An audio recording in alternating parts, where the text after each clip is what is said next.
All right, good afternoon. Appreciate y'all being here. Y'all watch, so I don't have a big opening statement. You guys can ask some questions. I will say this: we're 8 in, so we're over the halfway point, and it happens fast. I think I was showing a graphic to our players today. We got 17 days left in the spring, and we're under 150 days before we play Penn State. So the clock is ticking, and we've got a sense of urgency to get better, and we need to have that. You guys saw some good 11 on 11 work today. I wouldn't put a whole bunch of, you know, I wouldn't pay a whole lot of attention who was out there first, who was out there second. We're rotating the guys pretty good. Just like we had Johnny Williams, he ran a bunch with the left with the ones today, first group today because he's next man up on the left side. And that's just an example. So don't get carried away as far as who was out there first or second. We're trying to mix and match and get guys ready for the season. It's not necessarily about winning the drill, as it is about getting better and evaluating personnel as we get to the as we get into fall camp. So with that, Greg, open us up there. So, part we saw a number of very nice catches, a couple drops along the way, but I mean, just evaluate the wide receivers overall. Are you happy with the way they performed? Yeah, not very good on Monday when we practiced. That was our first day back, and really that was kind of our the toughest part of this spring for us. Is last week we went Thursday, Saturday, Monday, 3 physical days, and as an offense, just did not react very well on Monday. And our receivers, who I've been excited about, they've worked really hard in the winter. I've liked their demeanor and how they've prepared going into each of the spring practices up until practice 7, which was Monday, and just didn't like the results weren't very good, but more importantly, our preparation wasn't very good. Like our emotions, all those things weren't very good. And so to their credit, they bounced back, and we're much better today. And so, I think that group is, and I may have said this at the opening press conference, I can't remember, but there's some pressure on that group.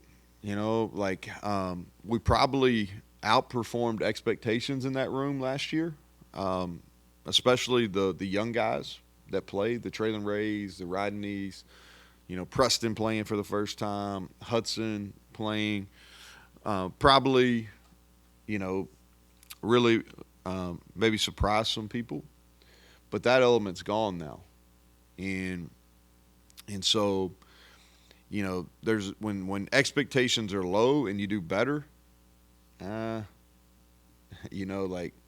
have you really accomplished anything?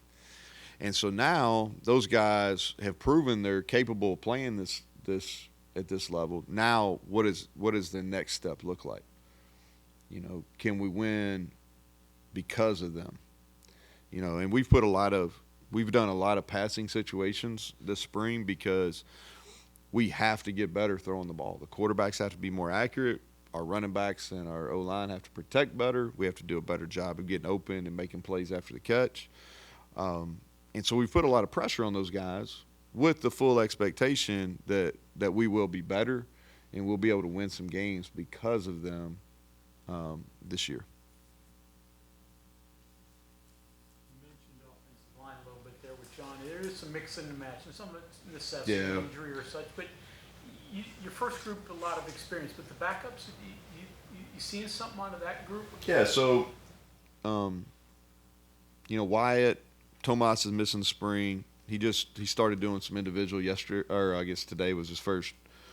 He got released yesterday to do some individual. He won't do any 11 on 11 work, but Wyatt and Tomas and Yates and Hubbard and Malone a little bit less. But those guys, the first 5 that roll out there, have played a lot of football, and we're trying to get them better. I think Malone is the guy that's through the middle part of the spring. I've really been pleased with the step he's taken, because he's probably played the least amount of all those guys. And then this spring, without question, it's about getting the young guys.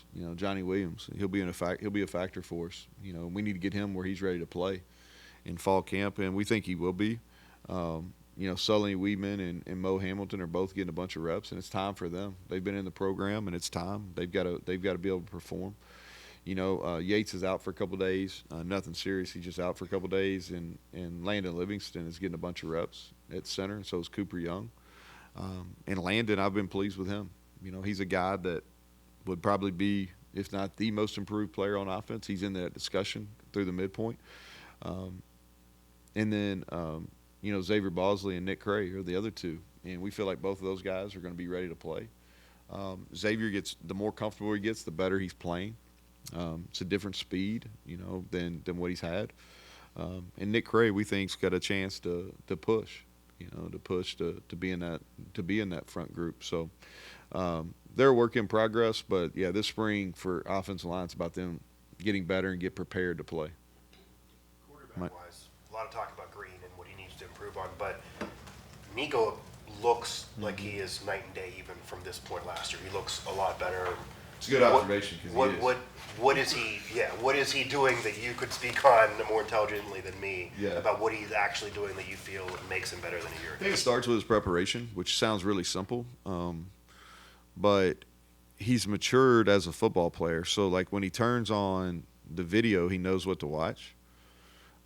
He knows how to prepare. Like he's doing a really good job of asking for the scripts so he can be prepared going into each practice. He asked me like, "Hey, what are we going to call here?" So he can think about it, which that's never been the case. I think from a fundamental standpoint, he's much more compact right now, and his confidence has risen because he's got a lot of repetitions. But I always think that's the base for your confidence is because he's got the repetitions now. But the game slowed down a lot. Pre-snap, he has a better understanding of what defenses are trying to do to him.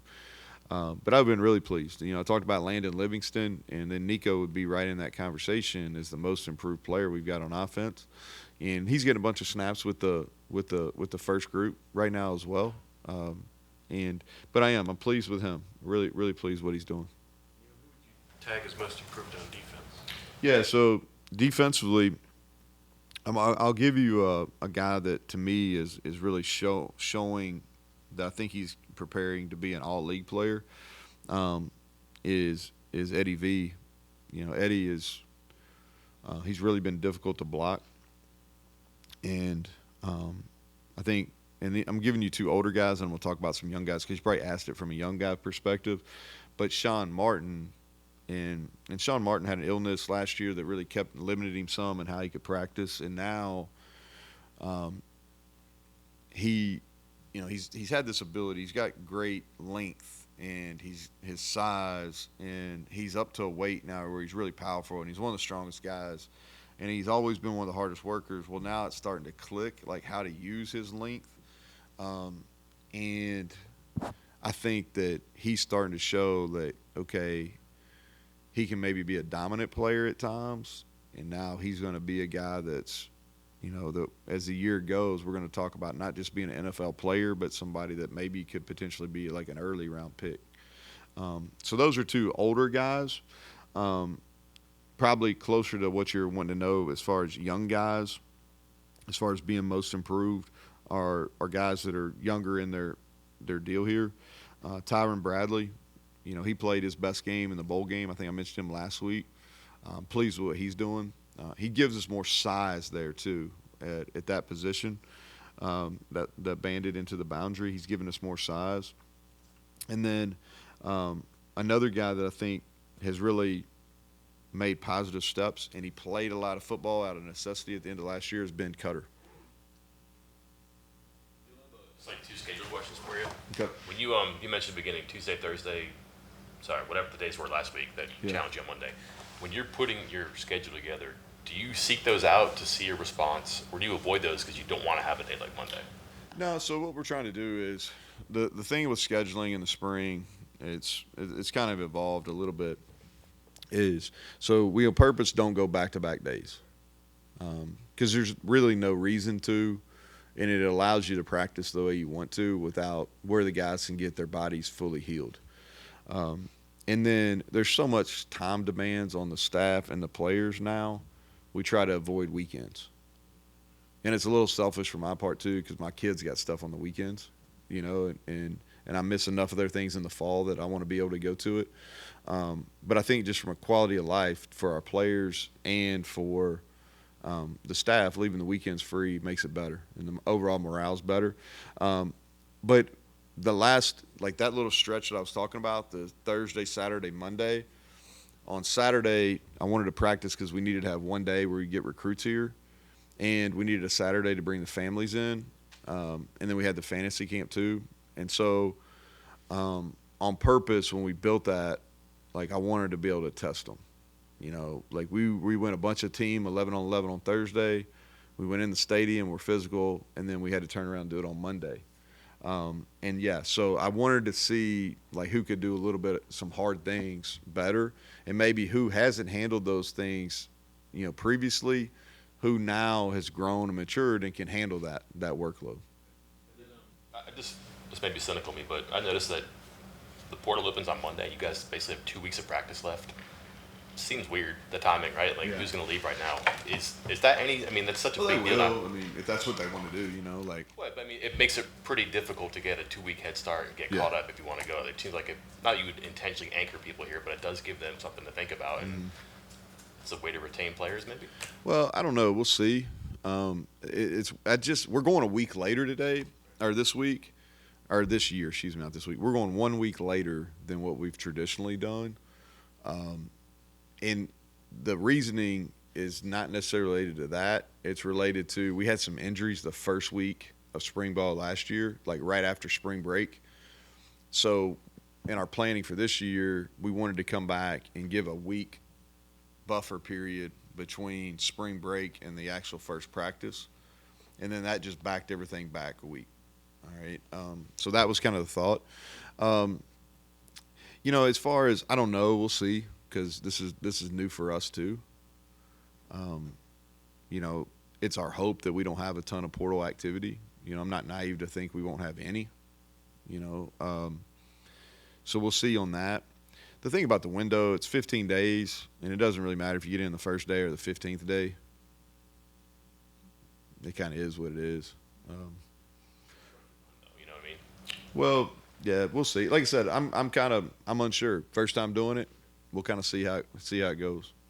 With the depth you have, are you pleased with what you've gotten out of those guys so far?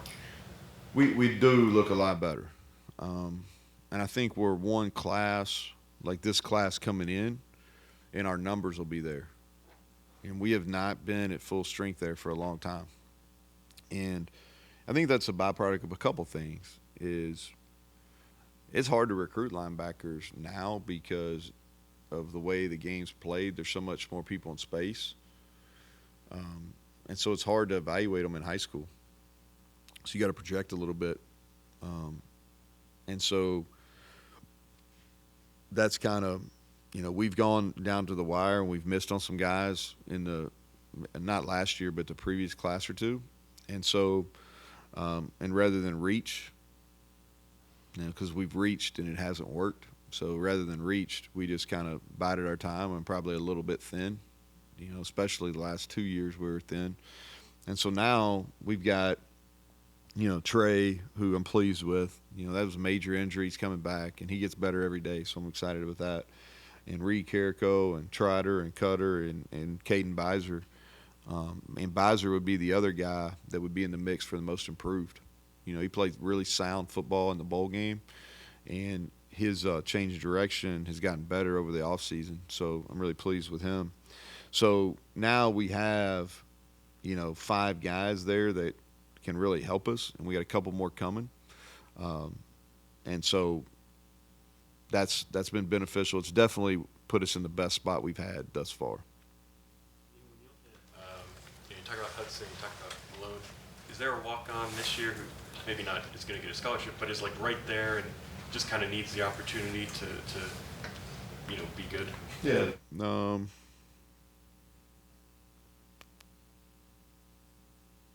We got several that are making a difference. I think that. Yeah, you put me on the spot, but I can answer. So, like, I think there's a couple guys that are kind of under the radar that have done a really good job, special teams wise, that people probably don't even realize. And one of them is C.J. Cole, who's from Washington, PA. He's done a really good job for us, and he's really he's really grown to one of the leaders of our team. He's the leader of the FCA group. He's the leader of probably plays on, got a chance to start on three special teams. So he's a guy that kind of jumps out. I think Colin McBee is ready to kind of grow into a special teams role. He's a local product. Him and Donald Brandel both are kind of guys that are. Brandel started on a couple at the end of last year. People probably didn't notice that, but he did.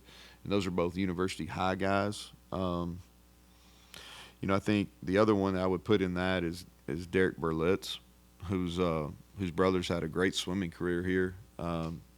But Derek's got a chance to get into special teams.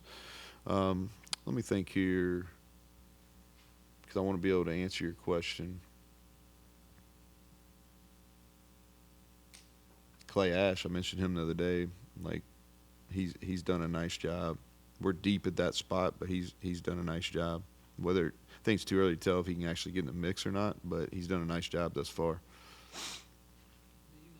You mentioned Sean Martin. You mentioned Preston Fox was mentioned the other day. I mean, how important is it that local kids do well here? I mean, come in and do well. How is it important to the school, the state, et cetera? Yeah, I think it's critical.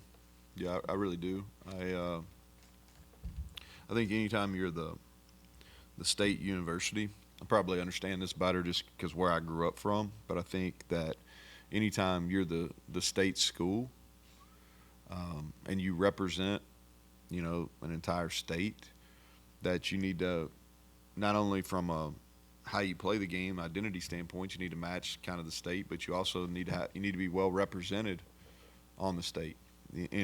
From the state. And we've been fortunate. I think there's two areas, like, we've done a good job, I think, of getting almost every one of the in-state players that's a Power 5 player here, the ones that matched. I think we missed on one maybe that we really wanted. And then our walk-on program is, especially the last 3 years, has really been productive. And so I think, my vision for, when I first got here, and it really hasn't changed, if we could be close to about a quarter of our team, of our scholarships, where West Virginia, either homegrown or what I mean is home, we offered them out of West Virginia, they came here on scholarship, or they grew while they were here, meaning they earned the opportunity to be on scholarship while here. If we can be at a quarter, which is approximately 20, I think that's pretty good. Now last year, I don't know if I envisioned this, and I don't think it's ever happened before. I could be wrong. But, there were games where Hudson started at receiver, Preston started at receiver, Malone started, Wyatt Milam started, Doug Nestor started, Zach Frazier started, and those are all West Virginia guys. And we were a top 25 offense in the country. So I don't know if I had that vision, but y'all heard me say this several times during the year. I need to put John on that and see if that's ever happened before. You know what I mean? Like, because I could be wrong, but I bet in the modern era, I don't know if that's happened. He was on the Kentucky basketball. No, I got enough problems. I got enough problems. As you mentioned, and Hudson would be one, and Preston would be another, of players that, if we were talking a year ago, I don't know if anybody really expected to produce to the level that they did, or at least people outside the program wouldn't have. What are things, because it's probably too early to pick out players like that now, but what are things that you're looking for even now that you can think in your brain right now in April, that guy might be that Hudson Clement from a year ago if this and this happens? What are things you look for? Well, I think that you never know, because you have to do it when the lights come on. And there's been plenty of players, like, throughout my time as a coach or even as a player, where guys that were really good practice players, but then it wouldn't click over to the games. So you never know until they do it in the games. But you have no chance if you don't make plays in practice, right? Like Preston, there was a spring, or excuse me, a fall camp, a spring, and a fall camp that kind of preceded him making plays in the game. So the previous fall, you could see it happening in practice, and he started slow. If you remember, he had a chance to make a third down catch against Penn State. That would have been a touchdown that would have tied the game. He had a couple drop plays to Duquesne, but then he found his rhythm and then really played well. And so the same with Hudson. Hudson had our Monday Night Football stuff like toward the end of the year, the previous season, where he really started making plays. He made plays in the spring in practice, and he made plays in fall camp. And so, like, you could see those guys making a bunch of plays, and then they just needed an opportunity. Like, Devin got hurt. Hudson started the game against Duquesne. The rest is history.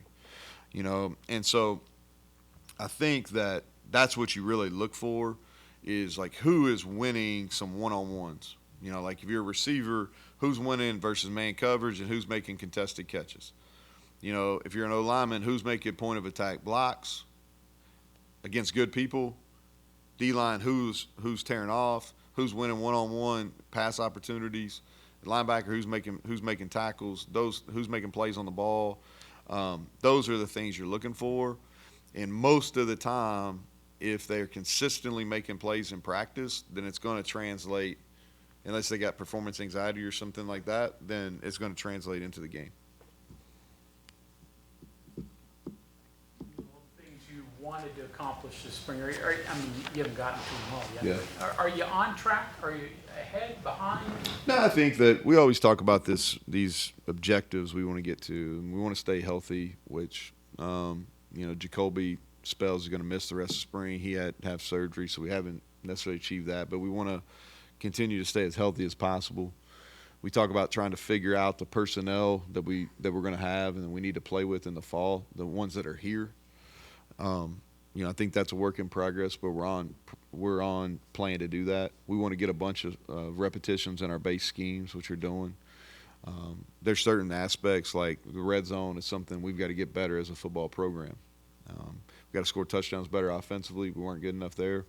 We got to prevent touchdowns defensively. So we're getting a lot of work in those situational things that we've pinpointed that we've got to get better at. So I think we're on plan to reach those goals. We want to get prepared for the season, meaning we'll start working kind of the back half, really the last 2 weeks after we're going to scrimmage on Friday. The last 2 weeks we'll start getting prepared for some things we're going to see during the season that we don't necessarily get against each other.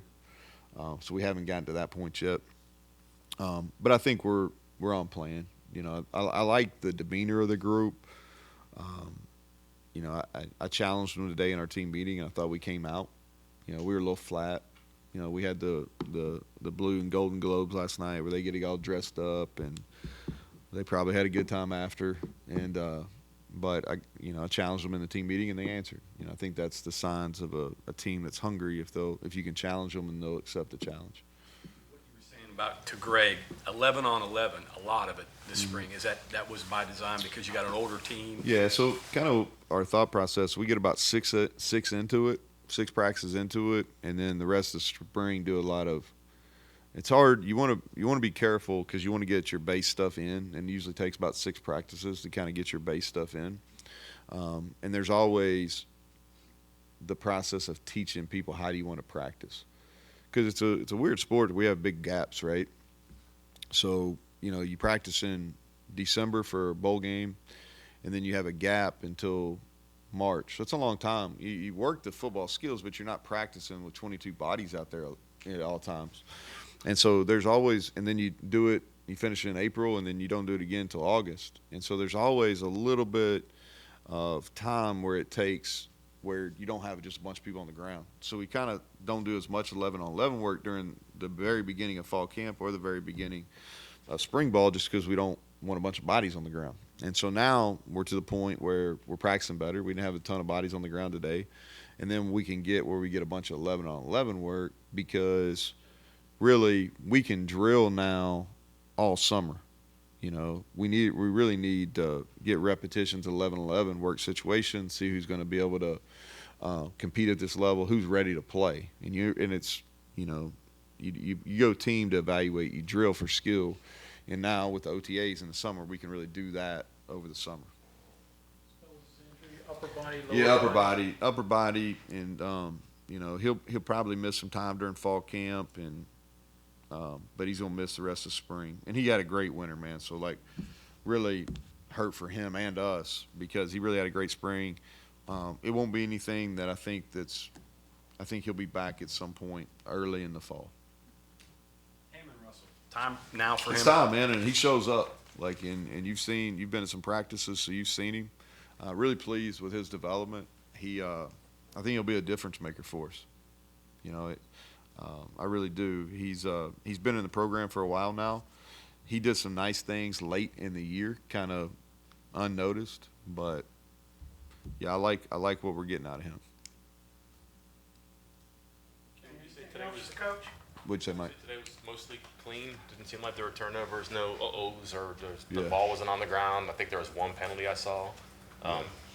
It was significant. Like, so today was more. So when you all were out there, we did a 2-minute end of half drill that y'all saw right at the end. The defense won the first one. The offense won the second one. A little bit of give and take. Y'all were out there for kind of a first down, like a second and short period, which was like a run and like a shot play period. And that was pretty even. And so that's what you want to get to, is where there's a little bit of give and take. Like Monday, defense clearly won. There was a couple periods on Saturday where the offense clearly won. What you want to see as a head coach is a little bit of ebb and flow, and we got that today. And so we'll see if we can see if we can maintain it. I will say this: I think defensively, we're in the process of taking a step, and I think that schematically we're growing, and then our guys are more confident, and we're playing with a little bit more of a hard edge defensively, which we need to. And so through the midpoint, I'm pleased with the progress we're making there. Did you say it's lower body or No, it's upper body. Yeah, upper body. All right, thanks, guys.